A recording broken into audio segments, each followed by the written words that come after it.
And this group really got going about this time a year ago when there was a lot of press coverage at the start of, I think, February, March last year. And we suddenly had about 60 or 70 people in the pub. And there were people already, like at that time, already working on various Bitcoin projects. And I think it was back in July, Tom Robinson from Elliptic, he got a group of us together and suggested we should form some kind of association. At the time, there were talks about joining forces with the Bitcoin Foundation based in the US. And a lot of countries around the world were exploring that opportunity. And it didn't really work out. People weren't happy with the terms they were offering. So we all got in a room, people that were working on projects, and decided we should form our own. So that started in about November last year. And fast forward 3 or 4 months, we finally, with the goodwill of a number of people offering their time, we've actually got a UK Digital Currency Association now. We did purposefully choose to go with the name Digital Currency Association rather than Bitcoin, like many of the other foundations or alliances have, because we just want to remain open to all the advances in the technology over the coming years. So we exist, we're incorporated, we have a website, and that's where we stand. And over the coming months, we want to raise awareness and bring as many people in. We don't pretend to know everyone in the community, so we want to bring in the best people possible and really be a ground-up organization for like completely open membership. So we're structured with 4 working groups, and they're all represented here tonight, from media, charities and education, to exchanges and regulation, to business and finance, and technology and mining. So that's how we want to work, allow people to come in and focus on their key areas of expertise, and anything anyone can bring, we want them to bring it to the table. So the idea of this discussion, there'll be a short introduction, but then open to the floor. People ask questions about objectives and what we can all achieve together as a community growing in London.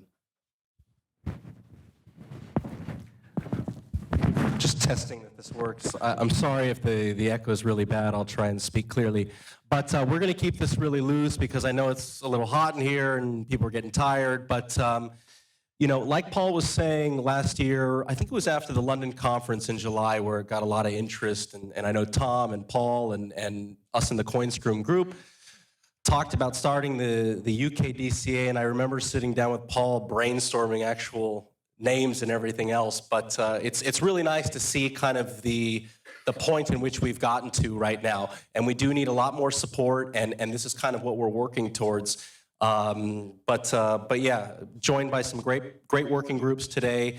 I'm going to keep this really loose. I want to hear more from the audience, and I want the panelists up here today to really give you guys an understanding to the different working groups that the UK Digital Currency Association represents, and exactly what we're trying to do to bring in more of the different businesses that are starting up and growing in the digital currency space. And notice, I'm not saying Bitcoin specifically. We really want to be open to all the innovation that lies surrounding digital currencies, whether it be Ethereum, whether it be Mastercoin, whether it be Bitcoin, so on and so forth. So I just want to kind of hand it over to the panelists. I'll speak to the audience in a sec, but I'm going to give them more of the kind of floor to talk about things. And we'll start off with Jan, since he has the microphone. So Jan is representing the business and finance aspects to the working groups. I suppose what I'd say initially is that we're at a very early stage. The Digital Currency Association is a group of individuals who share a desire and a passion to develop cryptocurrencies. You've heard a lot this evening about Bitcoin 2.0 and all of the other fantastical applications that might be unleashed on society. What you've got to think back to is where we are with the first application on the distributed blockchain, which is currency. And in reality, we're a long, long way from it being any kind of mainstream adoption. So what we're trying to do is simply facilitate an ecosystem of businesses where we can achieve mainstream adoption of Bitcoin or alternative cryptocurrencies.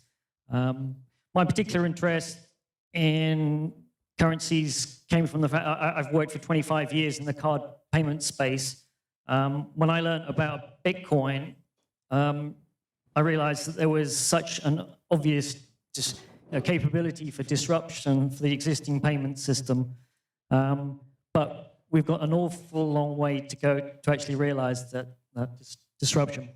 I'll hand over at that point. But sorry, yeah, so we're here to support businesses, any type of business. We want to facilitate an ecosystem and an education platform for companies. Hi everyone, I'm Adam Vaziri. We run the Regulation Exchanges Working Group, and the primary design of this group is to first identify a position in relation to the regulation of digital currencies, and then lobby that position with the regulator, the government, and at an EU level. Because obviously, if we convince the FCA or HMRC on a certain position, we always need to bear in mind that the UK today is still within the EU, even though that may change. So today was actually quite a momentous occasion because prior to this meeting, the Regulation Working Group met and discussed a position with regards to the regulation of digital currencies. And that position is as follows: to recognize a digital currency as a financial measure, as a strict legal definition. The implication of that will be, in practice, that any financial derivative based on that financial measure will be subject to regulation. And that regulation will stem from Markets in Financial Instruments Directive, so an EU directive. So that's the position in relation to derivatives. In relation to purely exchanges and merchant processing in digital currency, our position with the regulation group is that they will be, or should be, categorized as small payment institutions and thereby regulated under the Payment Services Directive. So on the one hand, you've got MiFID, which will be dealt with when we look at Bitcoin as a financial measure, and then you'll have exchanges and merchant processing regulated under payment services. So that's our intermediary position for now. Subsequent to this meeting, we're conducting an impact assessment into what will realistically be the implications of those definitions. So we'll be looking to get feedback from the crowd to see what people's thoughts are. But we can say from today, the Regulation Working Group has achieved one thing, which is decide that regulation is a good thing, but that regulation needs to be appropriate to the ecosystem. So we're hoping that we'll be able to shape something that is appropriate and propagate it at an UK level and EU level. Thank you. Hi, my name is Richard Bowes. I have been working as a freelance journalist. My speciality is Bitcoin. I've done some writing for CoinDesk, and recently I returned from 6 weeks in Kenya. Sorry, this echo is really bothering me. Okay, as the head of the working group, or the person assigned for media, education and charity, I'm actually looking for people to help as thought leaders in the PR battle to champion Bitcoin and other cryptocurrencies. The reason this is really important is, obviously, we know that cryptocurrencies are used for all kinds of illicit transactions and behaviors, tax avoidance, et cetera, et cetera, et cetera. So unless we really get together and do positive things with the technology, then there's nothing stopping the government from just coming along and saying, look, this is illegal, you're tax evaders, we're getting rid of it, it's illegal to hold, et cetera, et cetera. So we really, really need to put positive things into action. That's my main concern. Obviously, education is something that's happening broadly across the infosphere.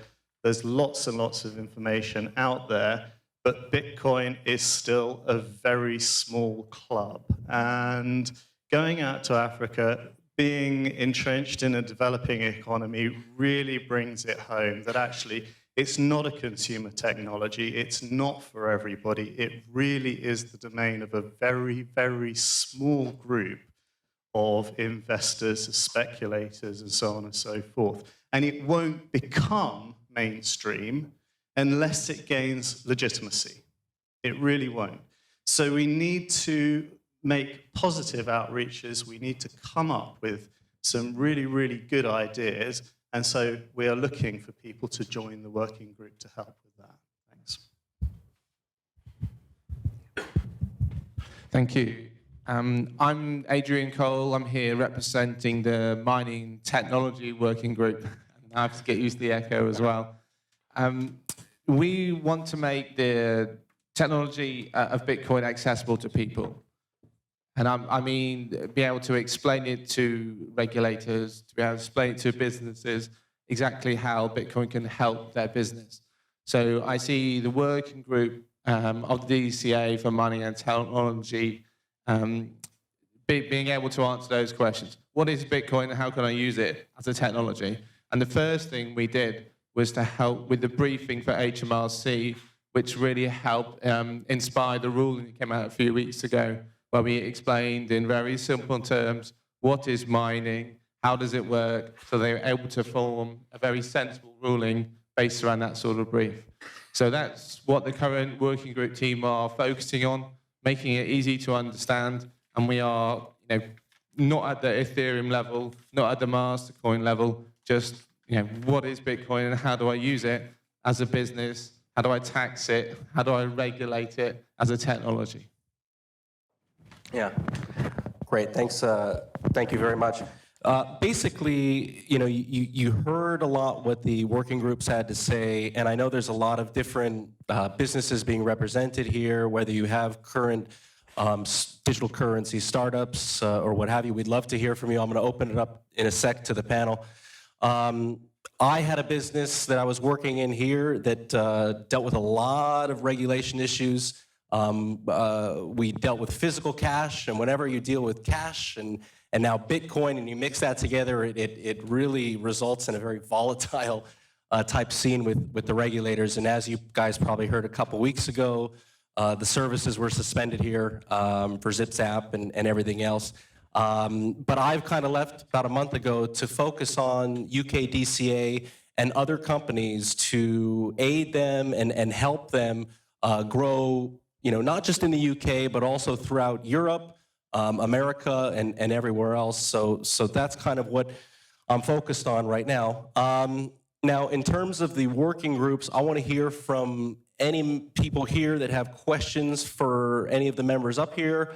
I want to hear also if anybody has any businesses, they want to do a quick little shout out as well. Just to point out, the UKDCA will be open for supporting members through to the higher tier industry membership. As Adrian said, we are a bit too early to become a self-regulatory organization. We do want to promote best practice standards. And obviously it's early days, but we need to work to avoid the Bitcoin Foundation scenarios that we've been reading so much about recently. And I think the main goal, which Adam and Sean as well have been working with, we need to drive dialogue with other European associations and gain representation at the European level. And I think that's really the next step. And in order to achieve that, we're going to need more businesses, more individuals and people to join in order to kind of make that a reality. So yeah, any questions from the audience for the working groups up here? You with the glasses, sorry, don't know your name. Yeah. My initial thoughts are we don't really differentiate. I mean, the regulatory or financial issues that are going to affect one currency are across the board. Yeah, we specifically call the association the Cryptocurrency Association. We didn't want to just be associated necessarily with Bitcoin. So I'm not sure that we worry or differentiate too much about this plethora of altcoins. I mean, the market will determine, you know, the supply and demand and whether or not these currencies have value or not. But the regulation applies across all equally, doesn't it? Or have I missed the question?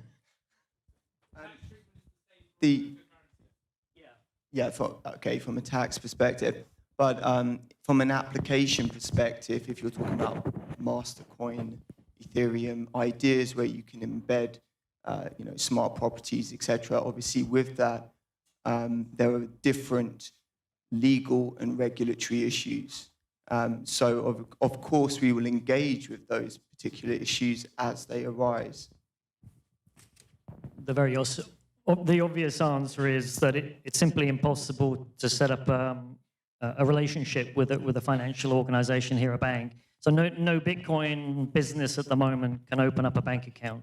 So this is a massive set of brakes on the whole ecosystem and being able to develop Bitcoin businesses. Yes, absolutely. From the infrastructure perspective, banking is a major challenge. But in terms of what's the next regulatory challenge, it will be, you know, as we just described, we've developed the position on how we want to take this to the next level with the FCA, with other stakeholders, and then to the EU level. So that process will be a long, probably drawn-out dialogue. At the moment, you know, we're trying to get a meeting with the FCA to have that discussion. But yes, it's a process. I mean, the HMRC one was a long-standing. It didn't happen overnight. I think over 10 months of discussions, Tom Robinson and others. So yeah, we're in here for the long haul. Yeah, just to add to, real quickly, just to add to what Jan said about the banking for startup businesses and businesses associated in the digital currency space.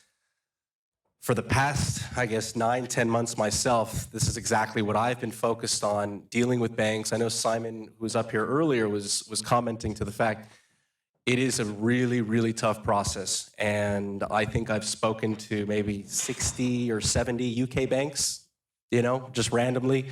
But we've done a lot of progressive and positive work, especially in certain areas of the UK. You guys probably saw the article on Coindesk a few days ago. A colleague of mine who wrote that basically announced that the FSC in the Isle of Man has made a statement saying that Bitcoin exchanges do not need licensing in order to operate. This is not an overnight process, obviously, for the banking relationships there to take place.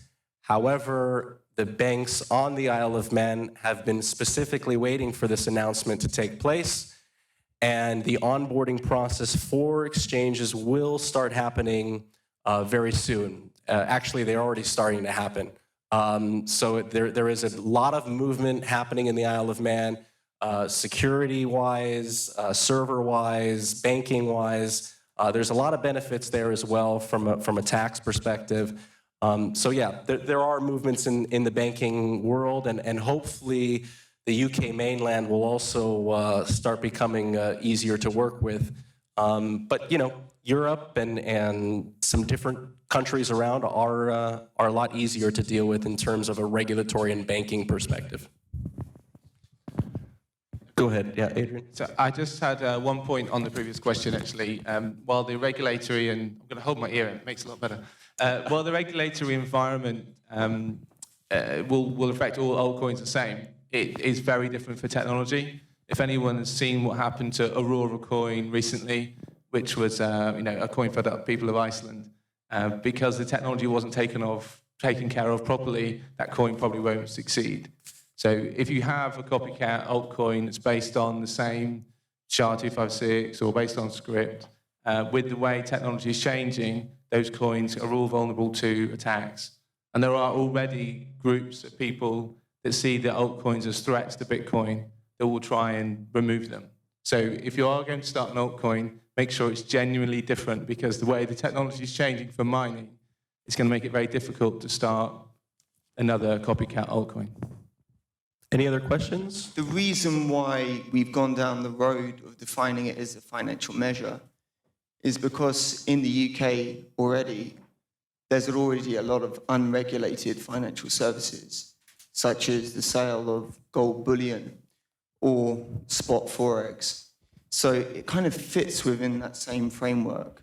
Defining it as a financial measure will not inhibit the spot cryptocurrency industry. So they will, in fact, remain unregulated. And that probably is a good area for self-regulation in that slight vacuum, as you can see with gold bullion. They have self-regulation there. So that really works well for that side of the business. But the exchange itself, we're trying to orientate it away from MiFID. And I don't know how well you're versed with MiFID, but it's pretty extensive in terms of the capital requirements. So the idea was to orientate exchanges towards payment services, which has much more favorable capital requirements for startups, such as a small payment institution would need 25K capitalization to operate their business. So yeah, we're trying to be pragmatic in our approach and fit in with the existing approach in the UK. By contrast, Germany has viewed a financial measure to be a financial instrument, which means if you are selling cryptocurrencies in Germany as a profession, then you'll be required to obtain a license from BaFin. So there's a lot of fragmentation, and that's why we're taking it to the European level as well. Yeah, Chris? Okay, so sorry. So the question was whether defining exchanges under payment services, whether there would be additional requirements under MiFID. Okay, there are two parts to this question, answering it. The first is, even if we develop a position in the UK and the FCA deem it to be a payment service, the EU Commission could turn around and say, actually, MiFID applies. But I've looked into MiFID, and MiFID refers to derivatives based on financial measures. So if we can secure the definition of Bitcoin and cryptocurrencies as a financial measure across Europe, then we guarantee effectively the spot forex market, which is the primary focus of cryptocurrency exchanges, will fall outside of MiFID. That's the theory. But as I said, in Germany, they deem it to be already a financial instrument. So if you're conducting business there, then you'll need to liaise with BaFin. But anyway, I think, sorry. I think, we just need to bear in mind that we're working in the context of the UK, which can be superseded at a European level. And that applies, by the way, the same with VAT, it's harmonization across the board. We have time for one more question. Very back. I think it's an extremely positive environment here. And I think that a lot of the business and kind of what we're doing in terms of educating the necessary bodies and institutions is exactly what's going to allow businesses to thrive and exist and really make London and the UK a financial and innovation hub for technology moving forward. Thanks. Thanks to the panelists as well. Okay, thanks everyone. It was a good question to finish on at the back, because another one of our legal eagles, Sean Jones, is going to give us a rundown on the implications